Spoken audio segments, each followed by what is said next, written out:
आ, सबसे पहले जो मेरा आग्रह है, सभी ये मानते हुए कि आप सभी एक सीरियस एस्पिरेंट हैं, primarily union public service commission के द्वारा जो एग्जाम्स कंडक्ट किए जाते हैं, इसके अलावा स्टेट सिविल सर्विसेज के भी एग्जामिनेशन के पैटर्न ऑलमोस्ट अब लगभग सेम कर दिए गए हैं अधिकांश स्टेट्स में। तो बहुत लोग अगर कोई ऑप्शनल वहां लेते हैं तो यहाँ पे भी लेते हैं, या जनरल स्टडीज के भी सिलेबस लगभग सिमिलर ही रहते हैं। ये अलग बात है कि यूपीएससी में क्वेश्चंस का जो लेवल रहता है वो थोड़ा काफी ट्विस्टेड रहता है, थोड़ा सा टफ भी रहता है। तो उस एंगल से हमें उसके लिए थोड़ा ज्यादा सीरियस प्रिपरेशन करने की आवश्यकता रहती है। इकोनॉमिक्स का जो जब आप करेंगे, अगर आप सभी में से अगर कुछ लोग 2023 में अगर एग्जाम के बारे में सोच रहे होंगे, या मे बी इवन आगे, और या कुछ लोग होंगे जो इस साल का तो मेंस हो गया है, तो अगर कुछ लोगों ने अगर उसमें दिया होगा तो अच्छी बात है, या इस साल अगर किन्हीं लोगों ने अटेम्प्ट लिया होगा तो वो भी ज्यादा फेमिलियर होंगे, उसको कोई रिलेट कर पाएंगे। अदरवाइज जो 2023 या आगे के ईयर्स के लिए जो एस्पिरेंट्स हैं उनके लिए भी थोड़ा समय भी है, लेकिन करें तो एक अच्छी तैयारी हो सकती है हमारी। इकोनॉमिक्स का जहां तक है, अगर मान लीजिए कि आप सभी में से किसी का ऑप्शनल नहीं भी है, तो भी अगर आप में से जिस किसी ने भी प्रीलिम्स के और मेंस के सिलेबस को देखा होगा सीरियसली, ध्यानपूर्वक,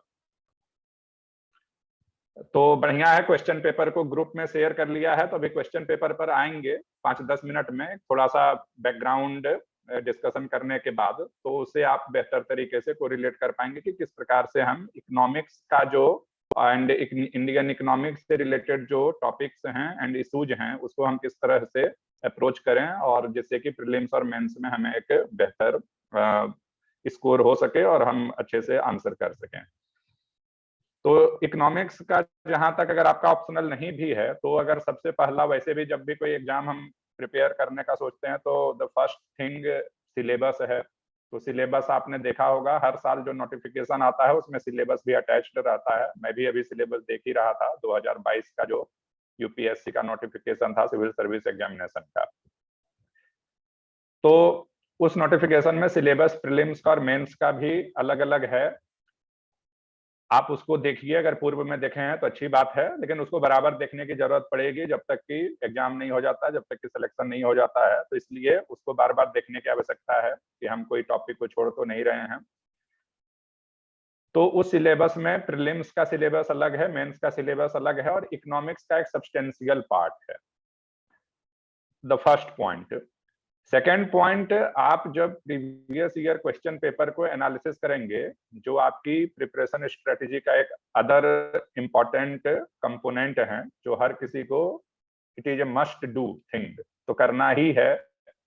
तो उसमें जब आप एनालिसिस करेंगे, मैं भी 2-3 साल के क्वेश्चन पेपर जो यूपीएससी की वेबसाइट पे इजिली अवेलेबल है, बाकी जो क्वेश्चन पेपर हैं वो मार्केट में कंपाइल करके रखे रहते हैं, तो वो जनरली मिल जाते हैं।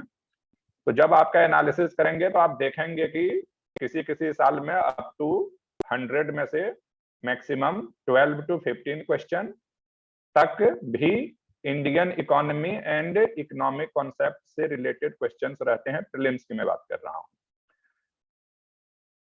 इसके अतिरिक्त 10 सवाल तो लगभग ऑन एवरेज हर साल रहता ही रहता है। जैसे 2022 का मैं क्वेश्चन पेपर देख रहा था जो यूपीएससी की वेबसाइट पे अवेलेबल है, तो उसमें भी लगभग 10 सवाल हमारे इकोनॉमिक्स से रिलेटेड हैं। इकोनॉमिक्स का मतलब ये नहीं है कि केवल इकोनॉमिक्स का जो बेसिक थ्योरेटिकल प्रिंसिपल है उससे रिलेटेड रहते हैं। प्राइमरली ये क्वेश्चंस इंडियन इकोनॉमी के किसी न किसी एस्पेक्ट से रहते हैं, बट उसमें काफी भारी भरकम इकोनॉमिक कॉन्सेप्ट, थ्योरेटिकल एस्पेक्ट भी उसमें इंक्लूडेड रहता है। तो हम केवल ये मान के नहीं चल सकते हैं कि इंडियन इकोनॉमी है तो केवल एग्रीकल्चर और इंडस्ट्री के कुछ सवाल पूछेंगे और हमें थ्योरेटिकल एस्पेक्ट की जानकारी नहीं रहेगी तो हम अच्छे से अटेम्प्ट कर पाएंगे। तो ये दोनों का एक तरह से मिक्सचर रहता है, economic concepts and Indian economy में उन कॉन्सेप्ट्स का क्या अभी चल रहा है, क्या एप्लीकेबिलिटी है, क्या इश्यूज इंपॉर्टेंट हैं उसके बारे में। तो लगभग 10 सवाल 2022 में भी इकोनॉमिक्स पोर्शन से हैं। प्रीलिम्स की मैं बात कर रहा हूं। मेंस में भी एक सब्सटेंशियल पार्ट है इंडियन इकोनॉमी का। आप सभी सिलेबस देखेंगे तो काफी सारे टॉपिक्स हैं और उससे सवाल आते भी हैं। तो मान के चलिए कि लगभग 10 सवाल मेंस में भी रहता ही रहता है। ऑन एवरेज लगभग 100 से लेके 125-150 नंबर के वेटेज तक, जो हमारा आपका लगभग 2,500 का जो जीएस पेपर है उसमें से लगभग इतना तो रहता ही है। 150 तक हम मान के चल सकते हैं। तो आज का हम जो डिस्कशन है उसको प्राइमरीली इसमें फोकस करेंगे कि प्रीलिम्स का जो हमारा सिलेबस है, सिलेबस आप देखेंगे प्रीलिम्स का तो बड़ा छोटा सा लगता है। इकोनॉमिक्स के 2-4 चीजें ही दी हुई हैं, बट उसके स्कोप काफी वाइड हैं और ये आपको पता चलेगा क्वेश्चन पेपर्स के एनालिसिस से, प्रीवियस ईयर्स को क्वेश्चन पेपर के एनालिसिस से।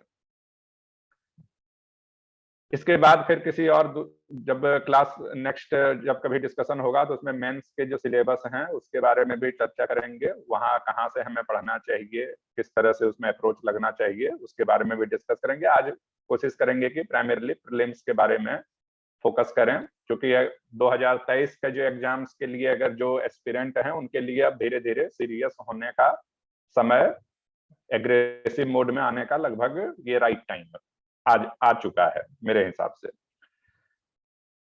तो सबसे पहले कुछ जो आप सभी ने देखा होगा कि पहली बात तो ये है कि एक चीज और ध्यान में, पॉइंट नंबर 3 जो मेरे हिसाब से है, point number 1 is the syllabus, point number 2 is the previous year question papers and the point number 3 जो मेरे हिसाब से है वो ये इंपॉर्टेंट गौर करने लायक बात है कि जैसे आप भी पूर्व में इसके बारे में डिस्कशन किए होंगे, टीचर्स या अन्य जो प्रीवियस सेलेक्टेड कैंडिडेट्स हैं उनसे अगर मौका मिला होगा तो आप देखेंगे कि लगभग जो बुक्स हैं और जो स्टडी मटेरियल है जिनका रेफरेंस अक्सर लोग देते हैं उसमें बहुत ज्यादा वेरिएशन नहीं रहता है। किताबें और न्यूज़पेपर और मैगजीन तो लगभग वही सारी हैं, कोई बहुत उसमें नया एडिशन या सब्ट्रैक्शन जनरली नहीं होता है। 5-10% कैंडिडेट टू कैंडिडेट डिफर करता है कि कोई इस किताब को पढ़ लिया, कोई उस न्यूज़पेपर को पढ़ लिया, बट ऑन एवरेज लगभग ये सारी चीजें सेम ही रहती हैं।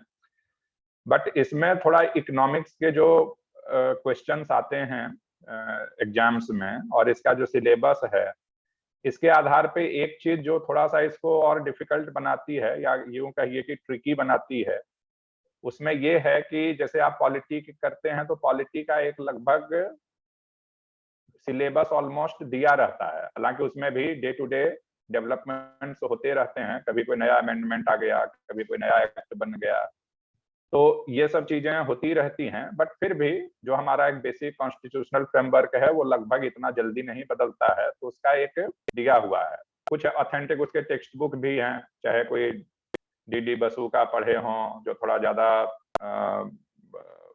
टफ भी है पढ़ने के हिसाब से, लेकिन जो लक्ष्मीकांत जनरली सभी फॉलो करते हैं, हम लोग भी जब प्रिपरेशन कर रहे थे तो लक्ष्मीकांत को करते थे फॉलो, और भी जहाँ मौका मिलता था, कुछ ऐसा नहीं था कि न्यूज़पेपर या कहीं वो सब नहीं पढ़ते थे, लेकिन प्राइमरीली लक्ष्मीकांत को एक बेस बनाते थे, अधिकांश लोग बनाते हैं।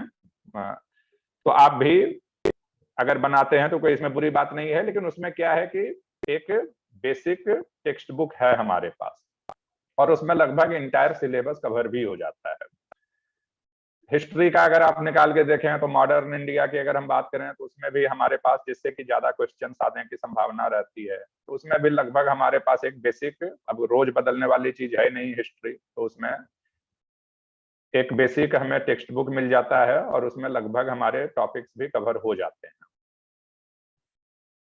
बट इस तरह के जो चीजें हैं हिस्ट्री या पॉलिटिकल साइंस के अलावा आपके जो ये सारे टॉपिक्स हैं, जैसे एनवायरनमेंट से रिलेटेड, बेसिक साइंस भी लगभग रोज नहीं बदलता है, वो चीजें रहती है, लेकिन जो ये सारे जो टॉपिक्स हैं खासकर एनवायरनमेंट के रिलेटेड इश्यूज और इकोनॉमिक्स वाले इश्यूज, इसमें दिक्कत क्या है कि कोई हमारे पास स्टैंडर्ड बेसिक ऐसा कोई टेक्स्ट बुक नहीं है जिसमें कि हम पढ़ लें तो उससे लगभग ऑलमोस्ट सारे टॉपिक कवर हो जाए। इकोनॉमिक्स की खासकर बात मैं कर रहा हूँ, like current affairs, current affairs का कोई ऐसा नहीं है कि कोई एक बुक है लक्ष्मीकांत या बिपिन चंद्रा जैसा जिसमें कि हम सीधे पढ़ लें और हम हमारा वो कवर हो जाए।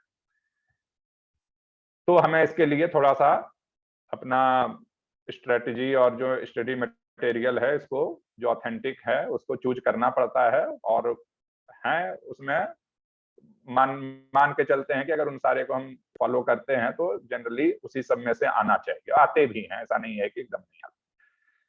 तो इस लिहाज से जो इस बात को ध्यान में रखते हुए कि इकोनॉमिक्स के जो भी इशूज आप लगभग 10 को सवाल मान के चलिए कि प्रीलिम्स में आएंगे, और 10 सवाल अगर प्रीलिम्स में आते हैं तो इम्पोर्टेंट है, क्योंकि एक एक दो सवाल से हमारा फिर स्ट्रगल होने लगता है। तो 10 सवाल काफी इम्पोर्टेंट है किसी टॉपिक से अगर आता है तो। और मेंस में भी अगर 100-150 तक के अगर सवाल किसी टॉपिक से आते हैं जिसको डुएबल है, किया जा सकता है, तो ये काफी हमारा एक महत्वपूर्ण कंपोनेंट है।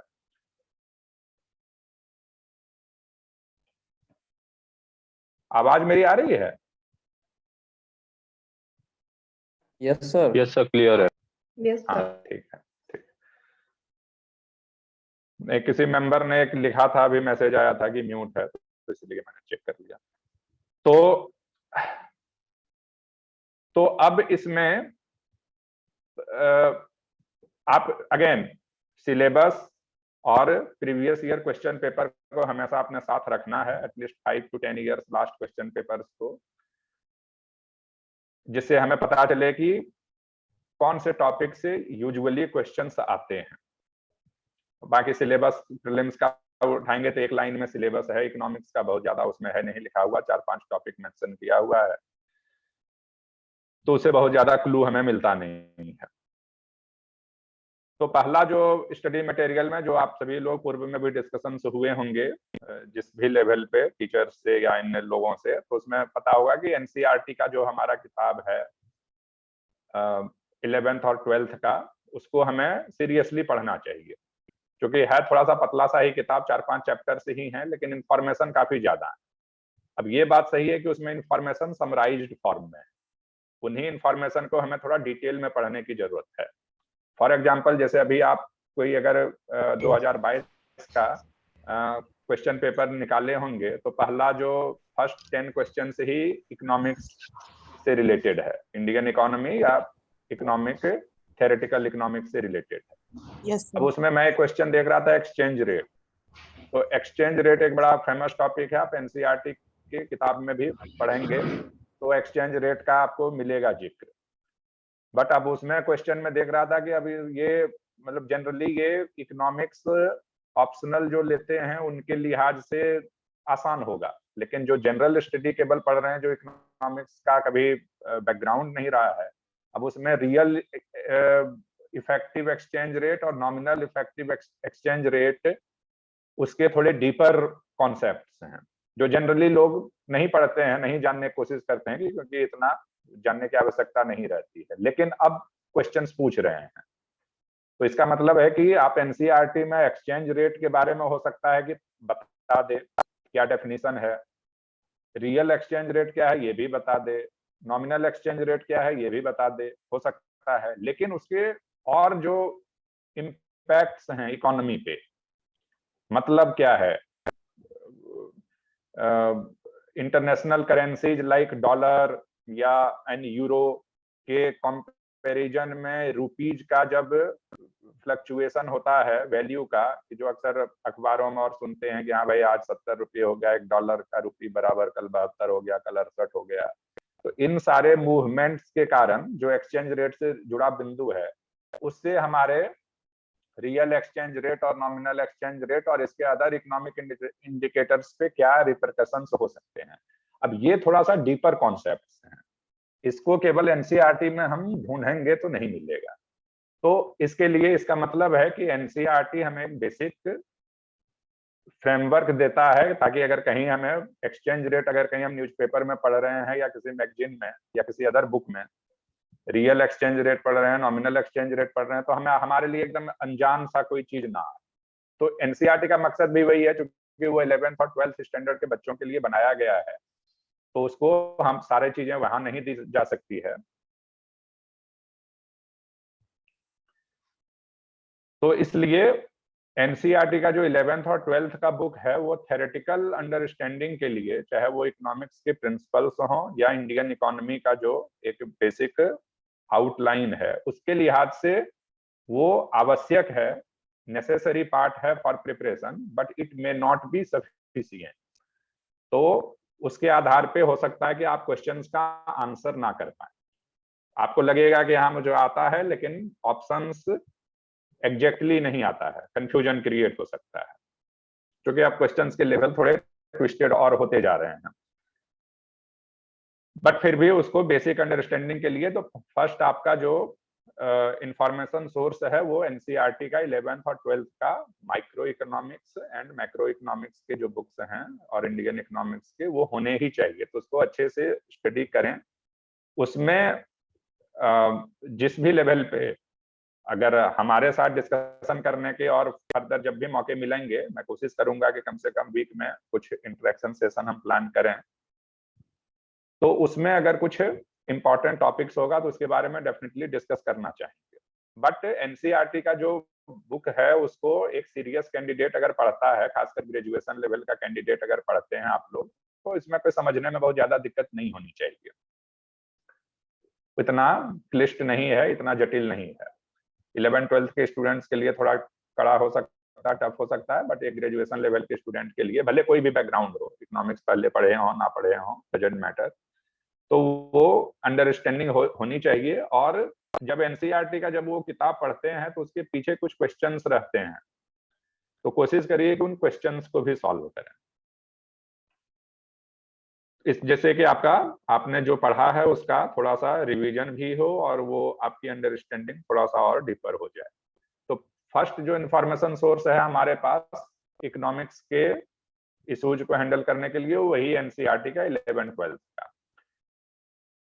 इसके आगे फिर अब इंफॉर्मेशन, जो ऑथेंटिक इंफॉर्मेशन सोर्स की बात करते हैं, जो मेरे हिसाब से वो सही है, वो economic survey. But economic survey एक बड़ा डॉक्यूमेंट है, कई करीब 16-17 चैप्टर्स रहते हैं।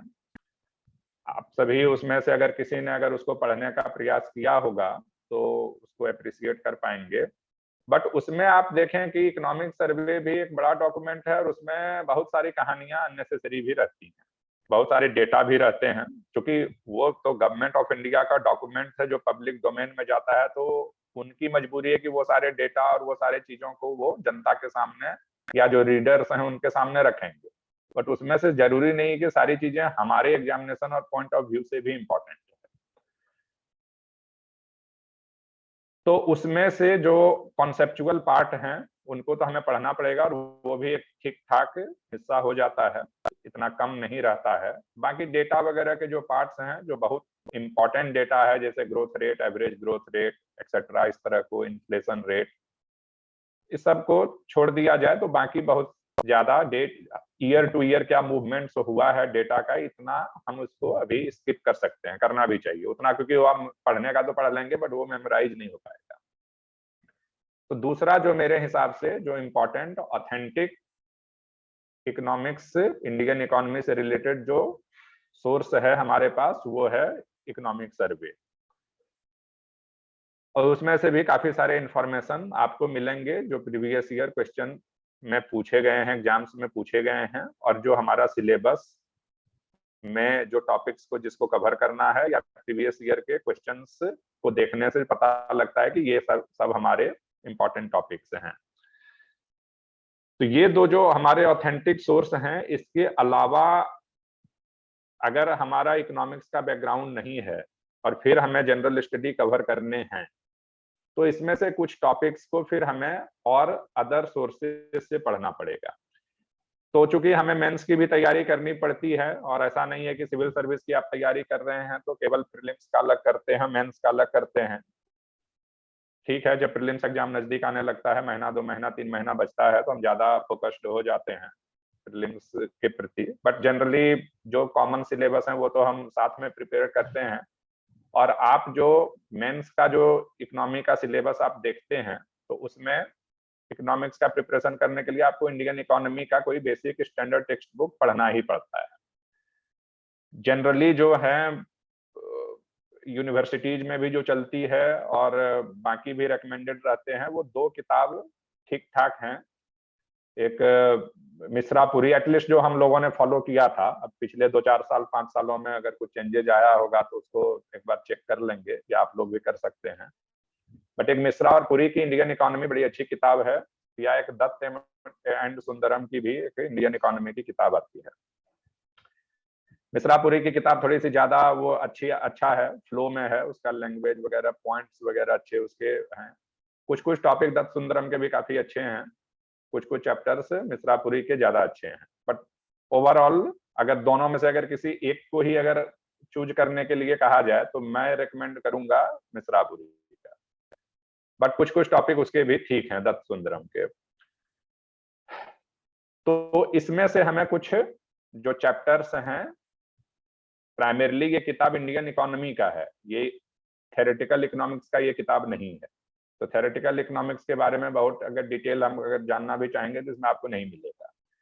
लेकिन इंडियन इकोनॉमी के सेंस में जो डेवलपमेंट्स हुए हैं या हो रहे हैं, तो उसके बारे में ये जरूर एक बेहतर हमें देता है। और ये भी बड़ी किताब है, काफी मोटी किताब है, 1000-1500 पन्ने का। तो इसमें सारे हमें टॉपिक नहीं पढ़ने हैं, प्राइमरली ये इकोनॉमिक्स ऑप्शनल वाले स्टूडेंट्स के लिए है, या यूनिवर्सिटी स्टूडेंट्स के लिए है जिनका कि ग्रेजुएशन में इकोनॉमिक्स सब्जेक्ट रहता है।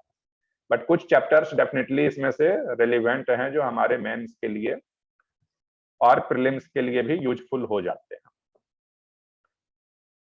इसके अलावा जो हमारे पास और सोर्स क्या बचता है, तो सोर्स हमारे पास एक बचता है न्यूज़पेपर, एक बहुत बड़ा हमारे पास सोर्स है, या मंथली मैगजीन्स जो रहते हैं। बट मंथली मैगजीन्स में मैं सजेस्ट करूंगा कि यूजुअली हम प्रतियोगिता दर्पण या सिविल सर्विस क्रॉनिकल, या भी और पिछले 2-4-5 साल में और आगे होंगे कुछ नए मार्केट्स में, जनरली हम इसको करते हैं। बट मेरा इसमें आग्रह है कि जो कर सकते हैं वो कुछ स्टैंडर्ड मैगजीन्स अगर अवेलेबल हो, मे बी अगर खरीदने में दिक्कत है, अगर सब कोई नहीं खरीद सकते हैं कोई बात नहीं, अगर आसपास कहीं कोई लाइब्रेरी वगैरह हो तो वहां भी पढ़ सकते हैं।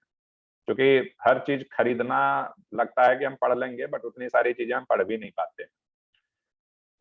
तो जो इस तरह के जो हमारे पास मैगजीन आते हैं, जैसे फ्रंट लाइन या वीक या इंडिया टुडे, इस तरह में सब सारे नहीं, इसमें से अगर कोई एक भी अगर अवेलेबल हो जाता है, जैसे भी इंडिविजुअल लेवल पे या ग्रुप लेवल पे, तो उसमें जो इकोनॉमिक से रिलेटेड 1-2 आर्टिकल जरूर आते रहते हैं, इंडियन इकोनॉमी के जो करंट इश्यूज रहते हैं वो काफी अच्छे रहते हैं।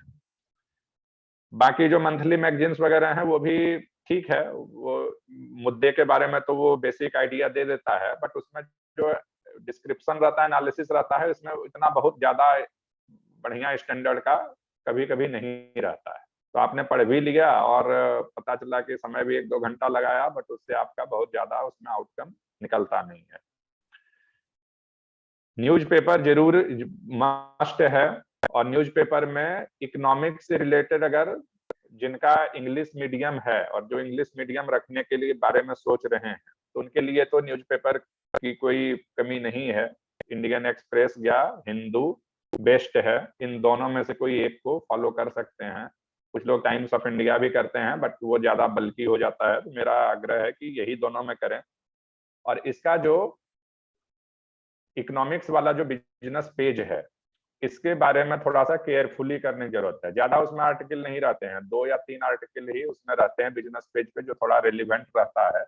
और उसमें भी हमें थोड़ा सा हमें वो करना पड़ेगा, चूज करना पड़ेगा कि कौन सी इकोनॉमिक टर्म्स उसको पढ़ते समय हमारे नजर में आया है जिसके बारे में हम नहीं जानते, या जिसके बारे में हम प्रॉपर नहीं एनालिसिस कर रहे हैं। यूजुअली हमारा क्या होता है कि हम उस न्यूज आइटम को पढ़ते हैं, पढ़ते पढ़ते निकल जाते हैं, हमें लगता है कि हम समझ गए।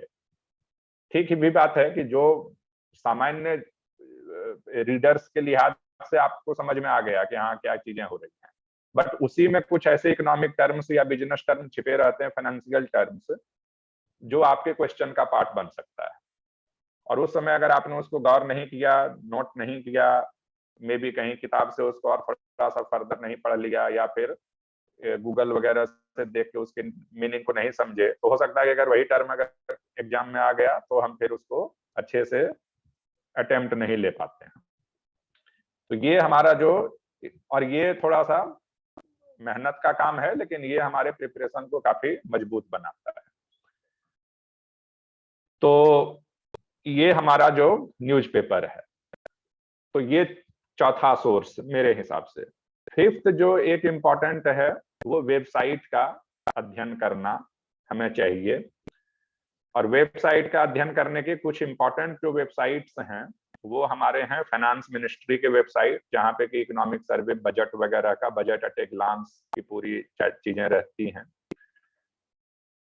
दूसरा हमारा आरबीआई की एक अच्छी वेबसाइट है, उसमें बहुत सारे चीजें रहती हैं। उसमें से भी क्या क्या चीजें हैं, अगर आप सभी ने किसी ने वेबसाइट को कभी विजिट किया हो, या किसी को वेबसाइट विजिट करने का, नेट सर्फिंग का वैसा हैबिट हो, शौक हो, तो वो इसको रिलेट कर पाएंगे। नहीं तो इसमें से हम भी इसमें बताने का प्रयास करेंगे, डिस्कस करने का प्रयास करेंगे कि जैसे आरबीआई की वेबसाइट में अगर जाए तो हमें कहाँ क्या मिलेगा। बड़ी अच्छी वेबसाइट है, बहुत सारी, जैसे मॉनेटरी पॉलिसी आरबीआई कंडक्ट करती है, आपको लगभग सारा इंफॉर्मेशन उसकी वेबसाइट पे मिल जाता है।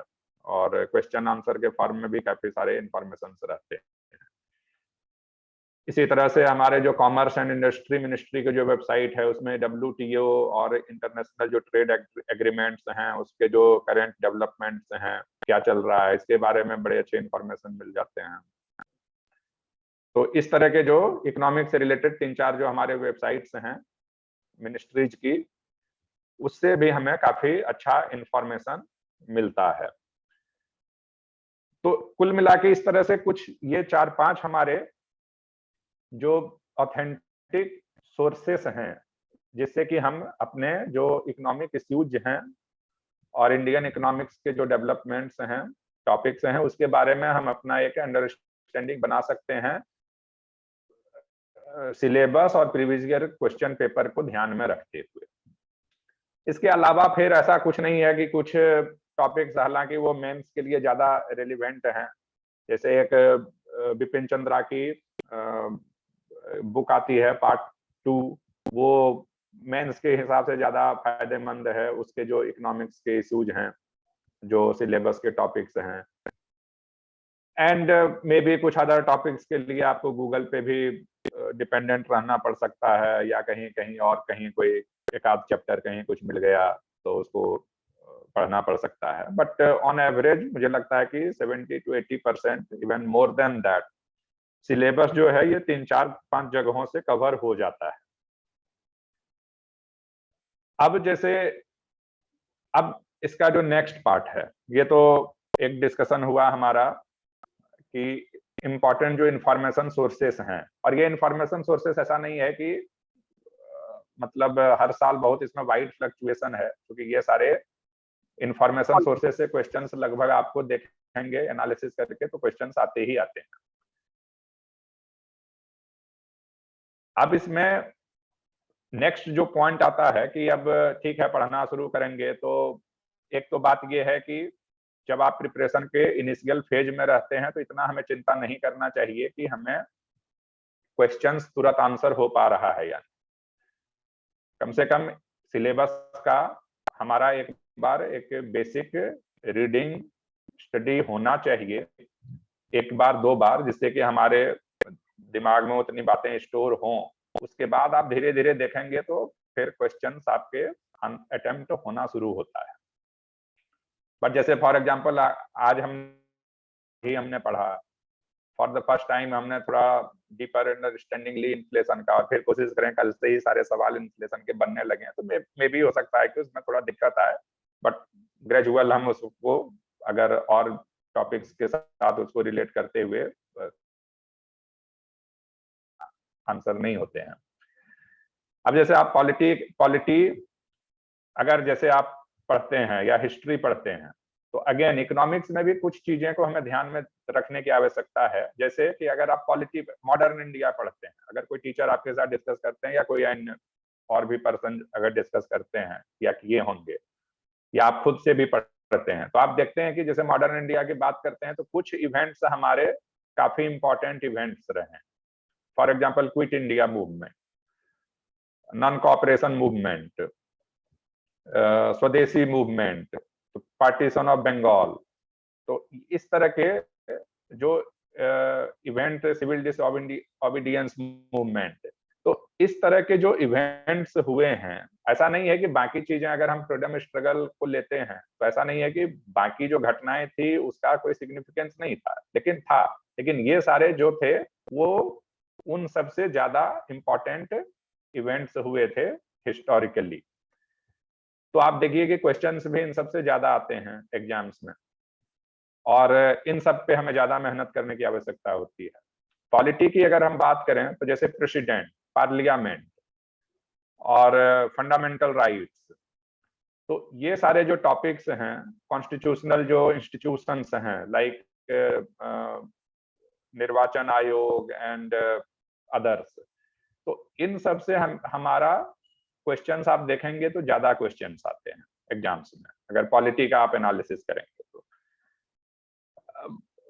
कंपैरिजन में governor and state legislature and other जो हैं स्टेट लेवल के इंस्टीट्यूशंस, उन सब से कंपैरेटिवली कम क्वेश्चंस आते हैं। इसका ये मतलब नहीं कि वो सारे इंपॉर्टेंट नहीं है, रिलेवेंट नहीं है, लेकिन अगर कंपैरेटिव इंपॉर्टेंस की बात करें तो ये सारे हमारे ज्यादा इंपॉर्टेंस रहते हैं। तो कोई भी एक जो होशियार एस्पिरेंट होगा, वो जाहिर सी बात है कि वो जो ज्यादा कंपैरेटिवली इंपॉर्टेंट इवेंट्स हैं या टॉपिक्स हैं उस पर थोड़ा ज्यादा मेहनत करेगा, करना भी चाहिए। इसी तरह से इकोनॉमिक्स में भी अगर आप देखें, इंडियन इकोनॉमी की भी बात करें या इकोनॉमिक्स की बात करें, तो कुछ टॉपिक्स हमेशा जो रहते हैं वो इम्पोर्टेंट रहते हैं। अब इसका पता कैसे चलेगा? सिलेबस में आपका कुछ नहीं लिखा है। प्रीलिम्स का सिलेबस आप उठा के देखें तो मुश्किल से 1 लाइन का सिलेबस है, और उसमें 3, 4, 5 टॉपिक का मेंशन है, किया हुआ है। बट आप इकोनॉमिक्स का जैसे इकोनॉमिक सर्वे पढ़ते हैं, एनसीईआरटी पढ़ते हैं, वेबसाइट देखते हैं, मैगजीन्स पढ़ते हैं, न्यूज़पेपर पढ़ते हैं, तो इससे आपको पता लगता है कि भाई इंपॉर्टेंट इकोनॉमिक फेनोमेना क्या है जो नेशनल लेवल पे, इंटरनेशनल लेवल पे कंट्री को पर इम्पैक्ट डालता है। तो इसमें से आप देखेंगे कि monetary policy, fiscal policy, budget, international जो फाइनेंशियल हमारे इंस्टीट्यूशंस हैं और एग्रीमेंट हैं like WTO, IBRD, world bank, international monetary fund, Asian development bank, फिर अभी और सब जो नए नए ब्रिक्स वगैरह, जो ये सब इंपॉर्टेंट है हमारे को लिए। फिर international trade agreements, WTO, SAARC, ASEAN, Shanghai cooperation organisation. इसके बाद आपके exchange rates, inflation, devaluation, appreciation, depreciation. तो ये सारे जो टॉपिक्स हैं, आप देखेंगे इस तरह के जो टॉपिक्स हैं। इसके बाद आपके आ जाते हैं फाइनेंशियल इंस्ट्रूमेंट्स, जो कंट्री में instruments of monetary policy, instruments of fiscal policy, financial instruments. तो ये सारे जो हैं regulatory institutions like RBI, SEBI। तो आप देखते हैं कि इस तरह के जो टॉपिक्स हैं जो नेशनल लेवल पे जो चीजों को इम्पैक्ट डालता है, तो कौन डालता है? तो बजट डालता है। आप देखते हैं कि बजट का इतना बहुत एकदम जोर शोर से होता है, यूनियन का बजट आता है, पूरा बजट भाषण होते हैं, पूरा डॉक्यूमेंट्स आता है, फाइनेंस मिनिस्ट्री की वेबसाइट पे बजट का पूरा लेखा जोखा आता है। तो एक सामान्य रूप के नागरिक के लिहाज से होगा कि भाई ठीक है, बजट में कौन चीजें महंगी हुई, कौन चीजें सस्ती हुई, कितना टैक्स बढ़ा, नहीं बढ़ा। बट एक हम जब यूपीएससी के एस्पिरेंट हैं तो हमें बजट की पूरी प्रक्रिया से हमें जानकारी रखनी पड़ेगी। बजट बनता क्या है, बजट में कौन कौन से डॉक्यूमेंट्स होते हैं, इसका आर्टिकल, कॉन्स्टिट्यूशनल प्रोविजन बजट का क्या है, ठीक है। और बाकी जो ये सब सारी चीजें हैं वो तो जानकारी होनी चाहिए कि मेजर वैसे कौन से आइटम्स रहे जिसमें कि या घटा। अब हर एक चीज का तो उतना याद नहीं रख सकते हैं कि हम 70 पेज का बजट भाषण है तो हम 70 पेज रखना नहीं है, लेकिन जो इम्पोर्टेंट उसमें डेवलपमेंट्स हुए हैं, जो मार्क्ड चेंज जिसको कह सकते हैं पिछले से, इनकम टैक्स की रेट एक बहुत बड़ा डॉक्यूमेंट है जिसको के बारे में हमें अच्छा आइडिया होना चाहिए, पढ़ना ही चाहिए। इसी तरह से मॉनेटरी पॉलिसी, अक्सर हम सुनते रहते हैं कि RBI या मॉनेटरी पॉलिसी अनाउंस किया। तो अब हमें एज एस्पिरेंट हमें मॉनेटरी पॉलिसी को थोड़ा डीपर जाके पढ़ना पड़ेगा कि मॉनेटरी पॉलिसी क्या है, क्या इसके कंपोनेंट्स हैं, आरबीआई कैसे मॉनेटरी पॉलिसी को इंश्योर करती है। तो फिर ये इसमें जैसे ही आप जानना शुरू करेंगे तो फिर आपको बहुत सारे मिलने लगेंगे और ये आप इसमें क्वेश्चंस को ये कर सकते हैं। फिर इन्फ्लेशन आपका क्या है, मॉनेटरी पॉलिसी से कैसे रिलेटेड है। तो एक मॉनेटरी पॉलिसी एक बड़ा टॉपिक है, बजट एक बड़ा टॉपिक है, लाइक पॉलिटी में जैसे प्रेसिडेंट एक बड़ा टॉपिक है, पार्लियामेंट एक बड़ा टॉपिक है। इसी तरह से फिस्कल पॉलिसी, तो फिस्कल पॉलिसी क्या है, फिस्कल पॉलिसी मॉनेटरी पॉलिसी के इंस्ट्रूमेंट्स क्या हैं, गवर्नमेंट कैसे फिस्कल पॉलिसी को इम्पोज करती है। तो नेशनल लेवल पे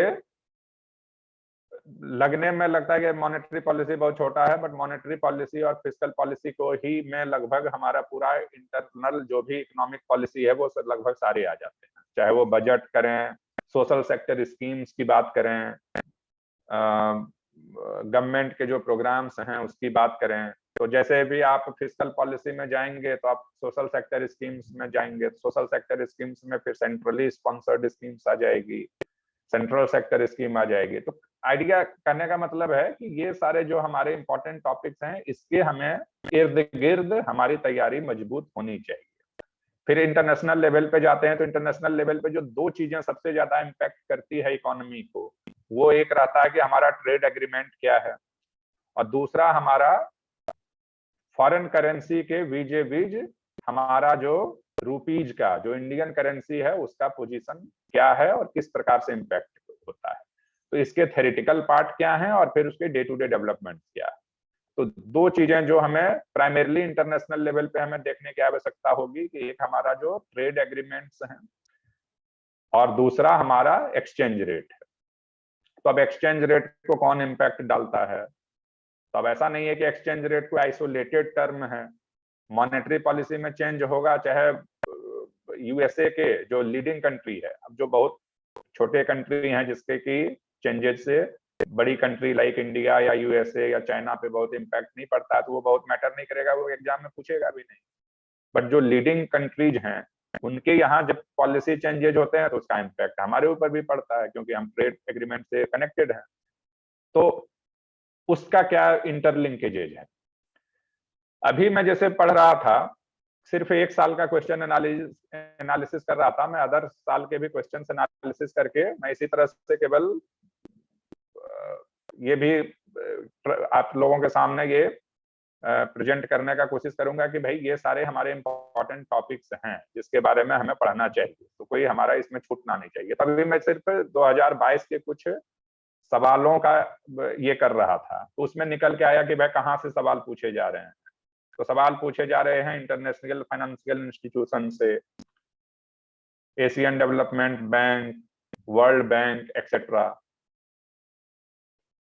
आरबीआई मॉनेटरी पॉलिसी से पूछे जा रहे हैं, इन्फ्लेशन से पूछे जा रहे हैं, डिवैल्यूएशन ऑफ रुपीज से पूछे जा रहे हैं, exchange rate, real exchange rate, nominal exchange rate से, G20 जो एक पॉलिटिकल एंड इकोनॉमिक ऑर्गेनाइजेशन भी है, इन्फ्लेशन से अगेन इन्फ्लेशन इंडेक्स बॉन्ड। तो इन्फ्लेशन का कॉन्सेप्ट केवल ये नहीं है कि price value goods and commodity के गुड्स एंड सर्विसेज के दाम बढ़ गया तो इन्फ्लेशन हो गया और घट गया तो डिफ्लेशन हो गया, ऐसी बात नहीं है।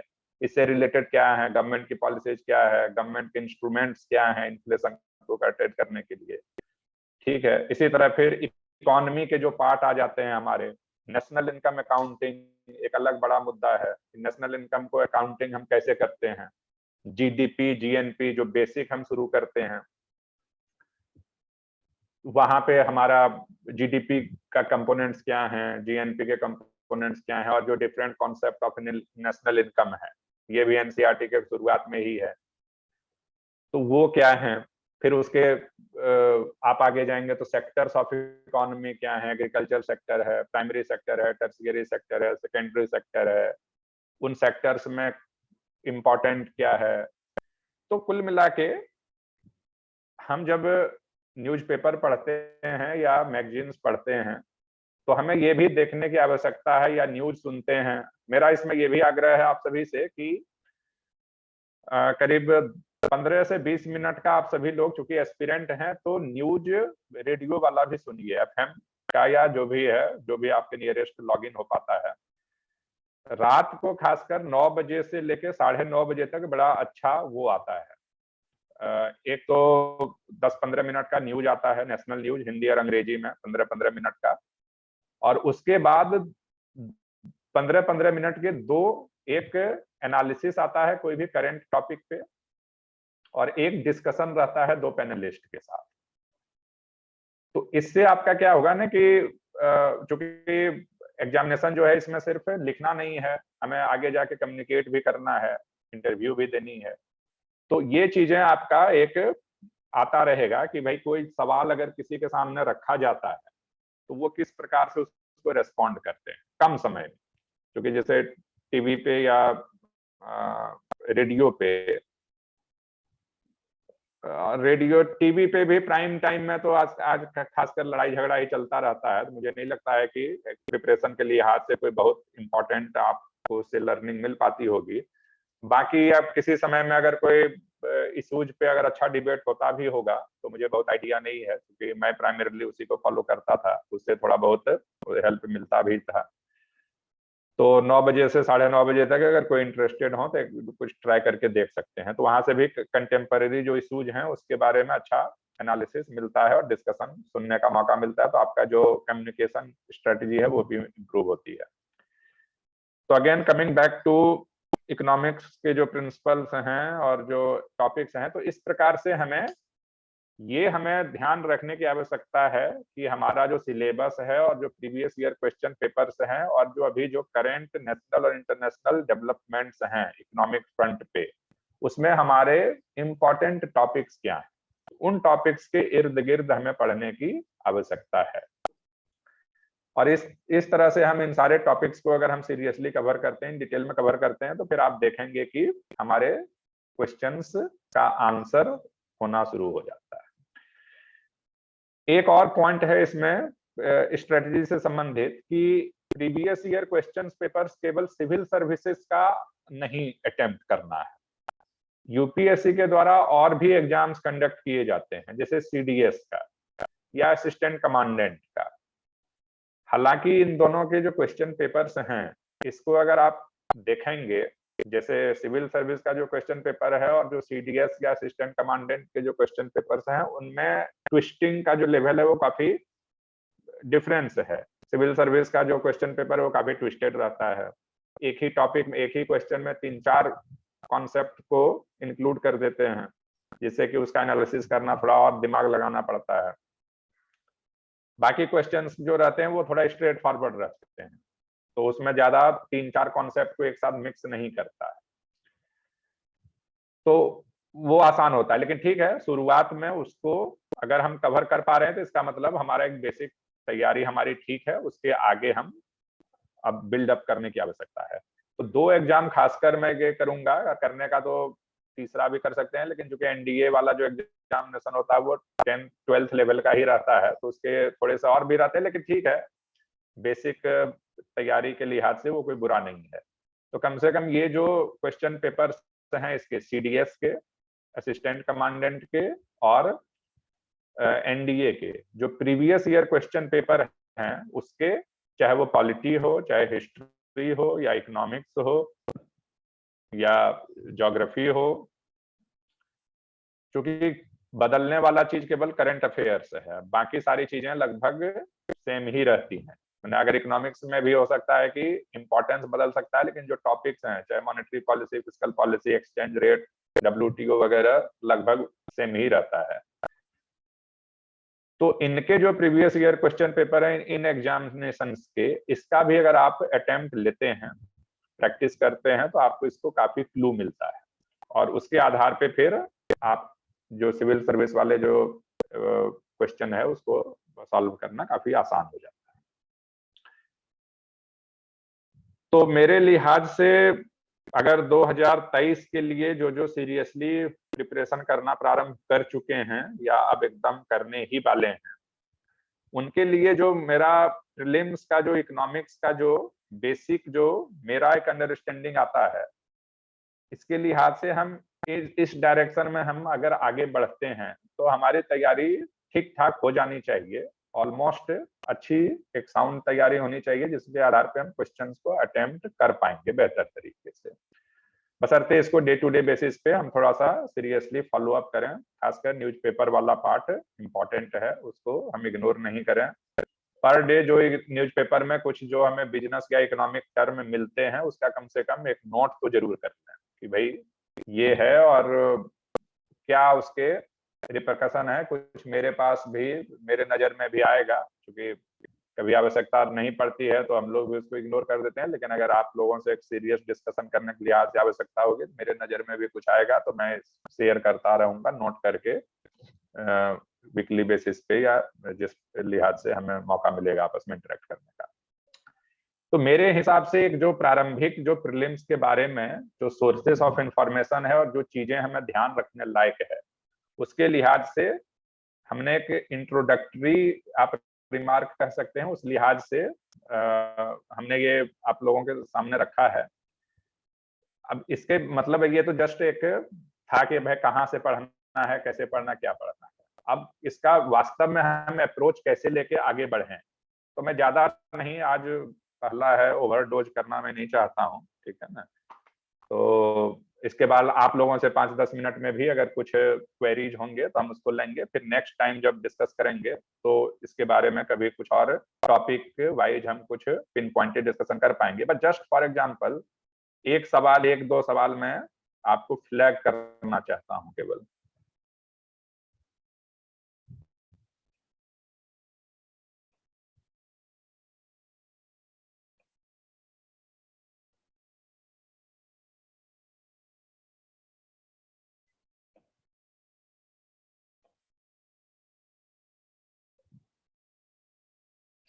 अब जैसे अगर ये जो पहला जो सवाल है, जो अगर 2022 का क्वेश्चन पेपर अगर आप लोग देखेंगे तो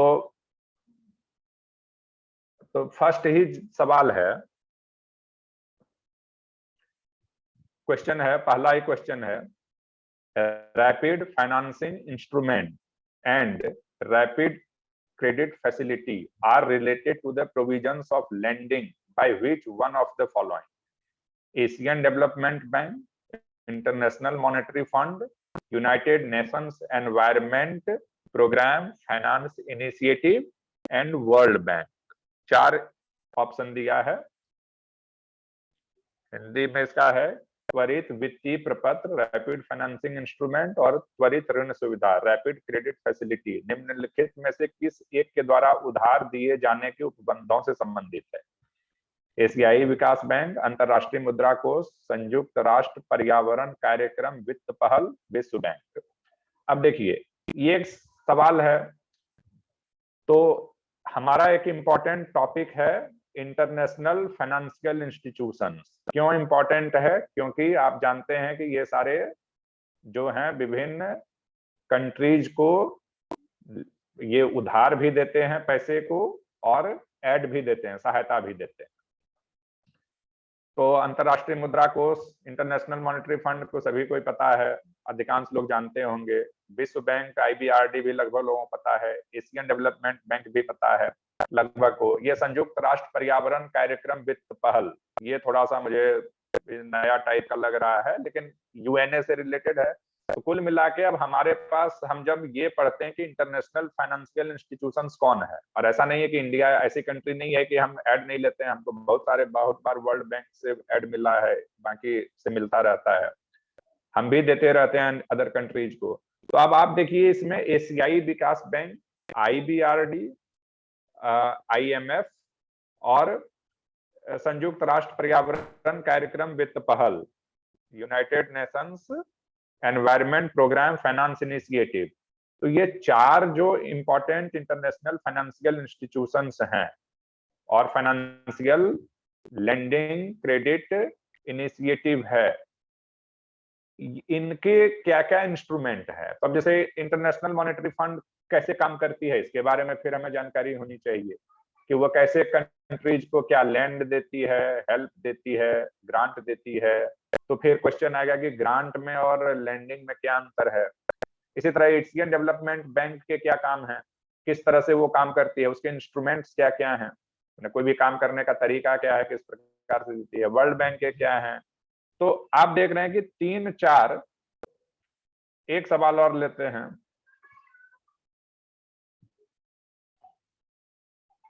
यही है, दूसरा है एक्सचेंज रेट के बारे में है। तो नॉमिनल इफेक्टिव एक्सचेंज रेट और रियल इफेक्टिव एक्सचेंज रेट की बात करती है। तो हो सकता है कि एक्सचेंज रेट तो आपको पता हो या किसी कैंडिडेट को पता हो, बट इतना उसका डीपर में पता नहीं हो कि नॉमिनल इफेक्टिव एक्सचेंज रेट क्या है, ये रियल इफेक्टिव एक्सचेंज रेट क्या है, इसका डोमेस्टिक इन्फ्लेशन या इंटरनेशनल इन्फ्लेशन से क्या संबंध है, क्या ताल्लुकात है और क्या लिंकेजेज है। तो कुल मिला के पॉइंट ये है कि टॉपिक्स तो वही सब हैं, लेकिन इसके जो डीपर अंडरस्टैंडिंग है और इनके जो एक दूसरे पे इम्पैक्ट है, उसके बारे में हमें केयरफुली जानने की आवश्यकता होगी, तभी हम क्वेश्चंस को अटेम्प्ट कर पाएंगे सिविल सर्विस में। और आप ये देख रहे हैं कि एक सवाल में आपको 3-3, 4-4 चीजों के कॉन्सेप्ट को घुसाया हुआ है। तो अगर हो सकता है कि आपका एशियन डेवलपमेंट बैंक अच्छा आपको पता है उसके फंक्शंस क्या हैं, IMF के आते हैं, लेकिन वर्ल्ड बैंक का अगर आपको ढंग से नहीं आता है तो इस क्वेश्चन का जवाब नहीं दे सकते हैं, कंफ्यूज कर जाएंगे कि है या नहीं है। तो ये जो हमारे इंपॉर्टेंट टॉपिक्स हैं, इसके बारे में हमें थोड़ा सा बेहतर तैयार करने की आवश्यकता पड़ेगी, और इस प्रकार से हम क्वेश्चन वाइज भी हम एनालिसिस करने का प्रयास करेंगे।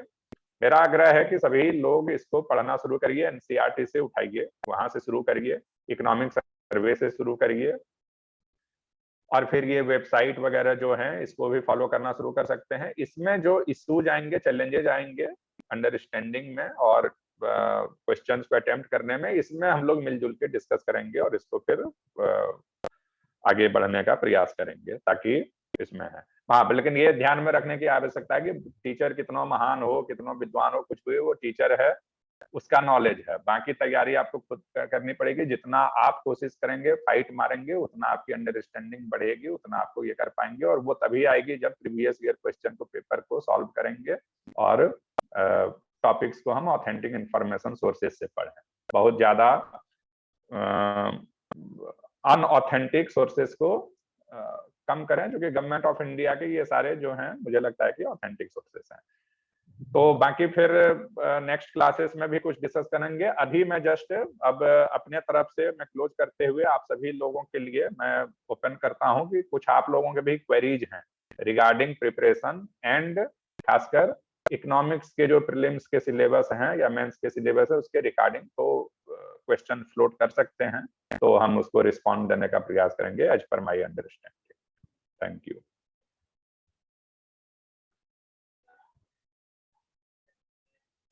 Thank you sir. एनीवन, कोई भी? सर मुझे पूछना था कुछ कि जैसे सर आपने बताया कि आपने 15 मिनट का एनालिसिस देखने के लिए कहा 9 to 9:30। हाँ, वो न्यूज एनालिसिस वो रेडियो पे आता है, FM का एग्जैक्ट चैनल तो मुझे नहीं याद है, बट ऑल इंडिया रेडियो पे आता है। आजकल तो बड़े आसान हो गए, मोबाइल वगैरह में भी कैच कर जाता है, या फिर ऑल इंडिया रेडियो के वेबसाइट पे आपको वो डिटेल मिल जाएगा कि किस समय वो क्या प्रोग्राम देती है। तो बड़ा अच्छा उसमें न्यूज एनालिसिस आता है। Okay sir.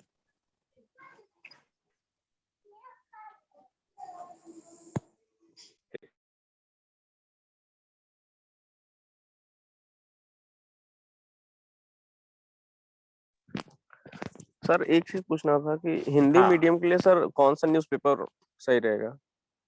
हिंदी मीडियम के लिए देखिए, पहले मैं सजेस्ट करूंगा, जो कि हिंदी मीडियम रहने के बाद भी मैं ये कभी नहीं कहूंगा कि आप इंग्लिश मत पढ़िए, क्योंकि हमें 2 पेपर वहां देना पड़ता है लैंग्वेज का, एक हिंदी और इंग्लिश का, और वो क्वालिफाइंग है।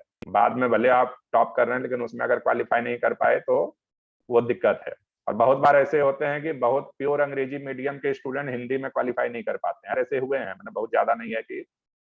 और इसी तरह से हिंदी में बहुत अच्छा परफॉर्मेंस के बावजूद हो सकता है कि वो उसमें क्वाली नहीं है। तो हमें एक बेसिक जानकारी तो होनी चाहिए। बाकी मुझे लगता है कि एक दो न्यूज़पेपर जो हमने पढ़ने पढ़ने का प्रयास किया है। पहले तो दैनिक जागरण और नवभारत टाइम्स अच्छे आते थे। दैनिक जागरण अब इधर मुझे मिलता नहीं है, मध्य प्रदेश में ज्यादा मैं देखता नहीं हूँ, तो इधर वो दैनिक भास्कर और नवभारत टाइम्स, ये दोनों अच्छे हैं, इनके कवरेज ठीक ठाक रहते हैं। बाकी आपको ये देखना पड़ेगा कि आपके लोकल में कौन सा बेहतर तरीके से उपलब्ध हो जाता है, जो कि कुछ न्यूज़पेपर सब जगह अवेलेबल हो नहीं पाते हैं। तो अगर ये दोनों कंपैरेटिवली ठीक है। बट एक इंग्लिश न्यूज़पेपर का मुझे लगता है कि करना चाहिए। मैं अपनी ही बात करूं तो मैंने भी हिंदी मीडियम में ही ग्रेजुएशन तक पढ़ाई किया, बट ऐसा कुछ नहीं है कि अगर रोज अगर हम तो थोड़ा थोड़ा प्रयास करें तो नहीं हो सकता है, कोशिश किया जा सकता है। और धीरे धीरे करने पे ऐसा कुछ नहीं है कि इतना कोई कठिन रहता है, न्यूज़पेपर तो सब आसान ही रहता है। Thank you sir.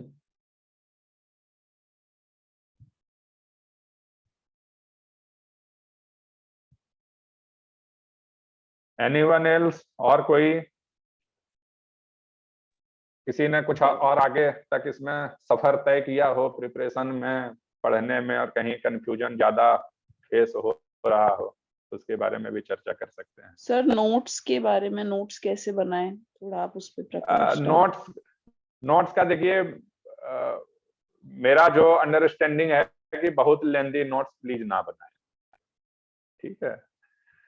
आप केवल उसके जो ब्रॉड टॉपिक्स हैं उसको, मतलब कोई भी टॉपिक पे मुझे लगता है कि आधा पेज एक पेज से ज्यादा बड़ा नोट्स रखने का कोई मतलब नहीं। हाँ, ये बात है कि उसके जो इम्पोर्टेंट पैराग्राफ्स हैं या जो ये हैं उसको पेंसिल से जरूर मार्क करिए। पेन से मैं इसलिए अवॉइड करना कहता हूँ कि पूरा किताब बर्बाद हो जाता है, तो फिर वो बड़ा, अगर बाद में फिर कोई पढ़ना चाहे या खुद ही पढ़ना चाहे तो वो ये हो जाता है।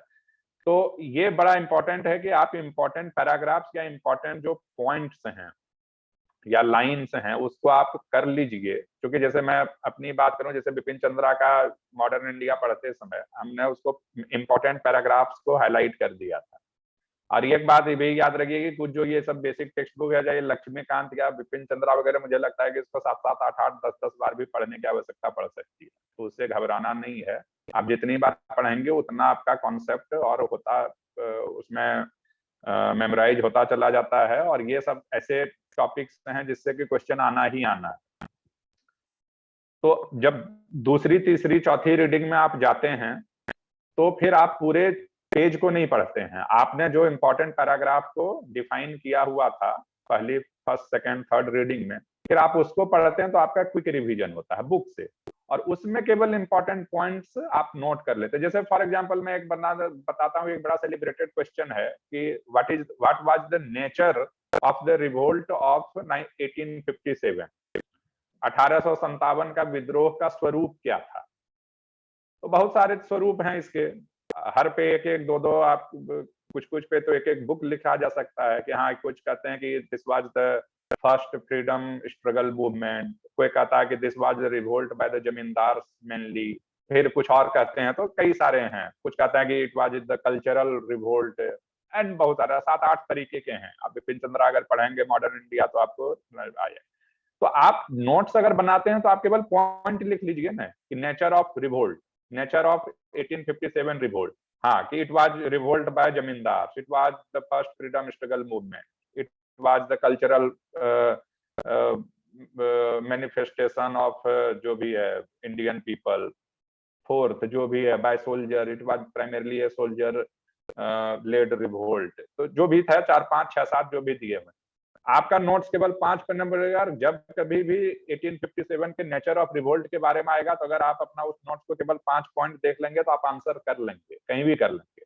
और मेंस में आपको आंसर करना कितना है, एक क्वेश्चन को अटेम्प्ट करने में मुश्किल से 5 मिनट का समय मिलता है, ज्यादा 7 मिनट, ठीक है। करीब 20 सवाल रहता है, 20 सवाल में भी कुछ सवाल ए बी करके रहता है, तो आपको मान के चलिए कि लगभग 25 के आसपास सवाल अटेम्प्ट करने पड़ते हैं। समय आपके पास वही रहता है 2.5-3 घंटे का। तो एक सवाल को अटेम्प्ट करने में आपको मुश्किल से 5 से 7 मिनट से ज्यादा समय नहीं मिलता है। तो 5 से 7 मिनट में आप कितना लिख सकते हैं? तो बहुत ज्यादा हमारे पास नोट्स रहेगा भी तो हम क्या कर लेंगे, किताब है ही बगल में। अदरवाइज फिर वही होगा कि आप नोट्स को पढ़ने में बिजी रहेंगे, किताब से फिर डिटैच्ड हो जाते हैं। बट किताब तो किताब है, किताब को छोड़ नहीं सकते हैं, और समय भी बहुत ज्यादा लगेगा। सर आंसर राइटिंग के लिए क्या रणनीति होनी चाहिए? हेलो, हाँ सर, आंसर राइटिंग के लिए क्या रणनीति होनी चाहिए? आंसर राइटिंग के लिए कोई, आपको पहले मेरे हिसाब से तो पहले पर्याप्त स्टडी होना चाहिए कोई भी टॉपिक के बारे में। और दूसरी बात, आंसर राइटिंग का मेरा जो मानना है कि कभी पूरा आंसर लिखने का प्रयास करना व्यर्थ है, क्योंकि इतना समय आपके पास न होगा, न कोई उसको इवेल्युएट कर पाएगा। तो प्राइमरीली आपको सेल्फ इवेल्युएशन पे ही बेस्ड रहना पड़ेगा। कभी कभार हो सकता है कि एक्चुअल मेंस एग्जामिनेशन के पहले कभी आप अगर कोई टेस्ट सीरीज ज्वाइन करना चाहते हैं, या कभी कोई इस तरह से कंडक्ट हो पाता है, तो उसमें आपके कुछ सैंपल आंसर्स को चेक किया जा सकता है, कोई करेगा, लेकिन उतना आप लिख भी नहीं पाएंगे। तो मेरा मानना है कि आप पिछले जो मेंस के क्वेश्चंस हैं उसको आप देखिए, और आप उसके आंसर के पॉइंट्स केवल बनाने का प्रयास करिए। आपको खुद ही समझ में आ जाएगा कि हमको इसमें हम लिख पाएंगे या नहीं लिख पाएंगे। अगर हमारे दिमाग में कंटेंट रहता है, हम मेंस के क्वेश्चंस के बारे में भी कभी किसी सेशन में डिस्कस करेंगे, तो अगर हमारे पास कंटेंट रहता है, पॉइंट्स रहता है, तो हम लिख लेंगे। दो चार एक आध पैराग्राफ, 2 पैराग्राफ लिख लेंगे, उतना ही लिखना है मेंस में। किसी पर्टिकुलर सवाल के बारे में ऑप्शनल और ऐसे को छोड़ दिया जाए तो, जनरल स्टडी की मैं बात कर रहा हूं। अगर आपके दिमाग में कोई कंटेंट नहीं है तो आप उसका आंसर नहीं कर पाएंगे। और वेग, अगर आप पॉइंट आपके दिमाग में कुछ नहीं है और हम लिखने का प्रयास करेंगे तो बड़ा जनरल आंसर होगा, तो उसमें या तो मान के चलिए कि गलती होगी या फिर नंबर नहीं के बराबर मिलेंगे। तो क्वेश्चन राइटिंग का कोई बहुत ऐसे राइटिंग के लिए जरूर हमें थोड़ा सा एफर्ट डालना पड़ेगा, और ऑप्शनल क्वेश्चन के बारे में वो थोड़ा प्रैक्टिस और थोड़ा उसमें सीरियस डिस्कशन और ये करने की आवश्यकता है। इसमें तो पहले मेरा मानना है कि पहले टॉपिक्स को कवर करें, क्योंकि मेंस के आजकल जो जनरल स्टडी है उसमें टॉपिक्स ही बहुत ज्यादा है। अगर हम थोड़ा थोड़ा भी अगर हम सबके बारे में जानकारी रखेंगे तो अच्छा आंसर लिखा जाएगा। बट ऐसे वगैरह के बारे में एक बार डिस्कस करेंगे अलग से पूरा, कि किस प्रकार से हमें इसको टेकअप करना चाहिए, कुछ क्वेश्चन पेपर सामने रख के।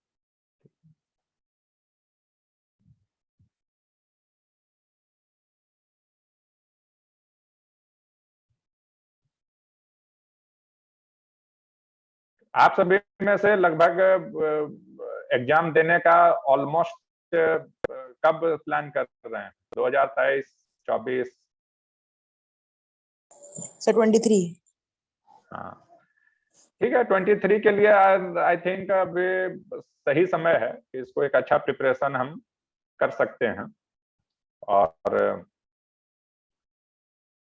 इसमें दोनों, अभी तो आप दोनों तैयारी साथ साथ कीजिए, प्रीलिम्स का और मेंस का दोनों साथ ही चलेगा, चलना भी चाहिए। उसके बाद फिर धीरे धीरे जब प्रीलिम्स का समय कम रहेगा, महीना 2 महीना 3 महीना, तब थोड़ा सा ज्यादा और पिन पॉइंटेड होने की आवश्यकता होगी। तब तक तो इन जनरल अभी करना भी चाहिए। Yes sir. किसी के और कोई पॉइंट्स हो तो अच्छी बात है, अदरवाइज हमें कुछ पॉइंट्स अगर आप लोग भी तैयार करके रखें, मैं अपनी तरफ से इसमें ऐड करने का प्रयास करूंगा। देखिए मेरा अप्रोच सिर्फ ये रहेगा, बहुत सारे आप सभी लोग, मेरा मानना है कि अगर कोई सिविल सर्विस की तैयारी में उतरा हुआ है तो एक बेसिक ठीक ठाक स्टूडेंट तो वो है, और वो ऑलमोस्ट 50 to 60% सिलेबस तो खुद से ही बड़े आराम से कवर कर सकता है। ऐसा कोई बहुत टेक्निकल चीजें तो हैं नहीं, खासकर जो जनरल स्टडी की मैं बात कर रहा हूँ। 10-20% कुछ टेक्निकलिटीज रहती हैं, कोई भी सब्जेक्ट को उठा लीजिए तो उसमें थोड़ा सा हमें हेल्प की जरूरत पड़ती है, तो वो किया जा सकता है। और इसके अलावा हम जो कोशिश करेंगे आप लोगों के साथ जब कभी डिस्कशन में, वो ये कोशिश करेंगे कि आप जो टॉपिक पढ़ते हैं उस टॉपिक को किस तरह से पढ़ें और किस तरह से रिवाइज करें, जिससे कि आपका जो क्वेश्चन है वो अटेम्प्ट हो जाए। क्योंकि हमारा प्राइमरीली ऑब्जेक्टिव यही है कि हम नॉलेज भी जरूरी है, बिना नॉलेज के तो क्वेश्चन अटेम्प्ट ही नहीं होगा, बट केवल नॉलेज इंपॉर्टेंट नहीं है, हमें इस हिसाब से पढ़ना है कि परीक्षा में हमारे आंसर हो। तो वो ओरिएंटेशन हमें रखना जरूरी है, और इसके लिए मैं बार बार एम्फेसाइज करता हूँ कि previous year question paper must है और सिलेबस, ये दोनों तो हर समय हमारे पास होना चाहिए कि हम फालतू चीजें ना पढ़ने में जुट जाएं और फिर पता चला कि जहां एफर्ट की जरूरत है वहीं हम चूक जाए।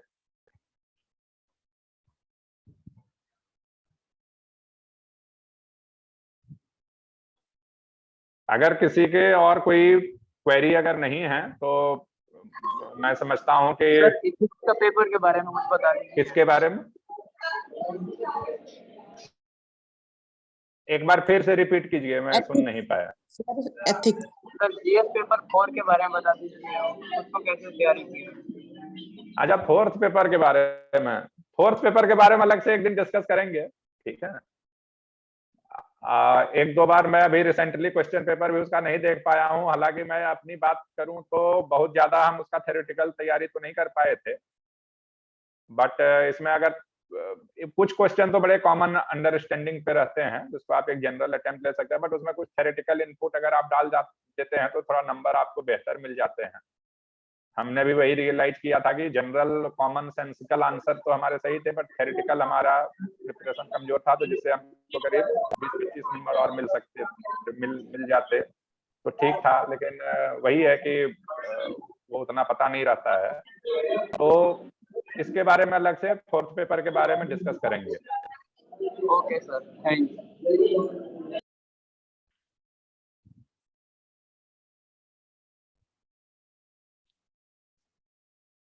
तो ठीक है, बढ़िया, आप सभी का धन्यवाद और बहुत बहुत शुभकामनाएं। आप लोग अच्छे से तैयारी में जुटिए। मुझे जब भी कोशिश करेगा कि मैं रेगुलरली आप लोगों से इंटरेक्ट करूं, एटलीस्ट वीक में तो कुछ सेशन हम प्लान करें। इनिशियली इकोनॉमिक्स के जो इश्यूज हैं उसी को हम फोकस करेंगे, उसके बाद इसके अतिरिक्त अगर कुछ और आवश्यकता होगी और अगर म्यूचुअल कन्वीनियंस और कंसेंट के अनुसार अगर कुछ और टॉपिक्स के बारे में ऐसे चर्चा कर पाएंगे तो डेफिनेटली कोशिश करेंगे।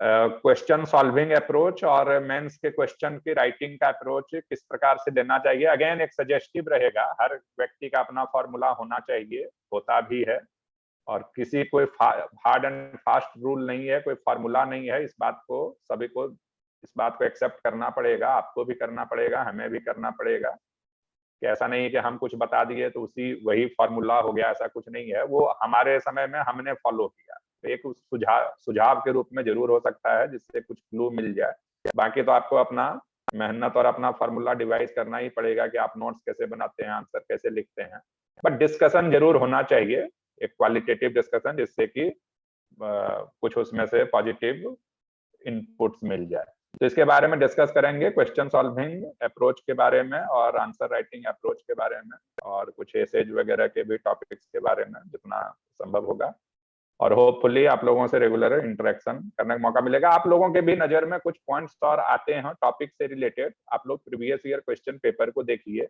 सिलेबस को देखिए और पढ़ने का कोशिश करिए, इन सारे जो ऑथेंटिक सोर्सेस हैं।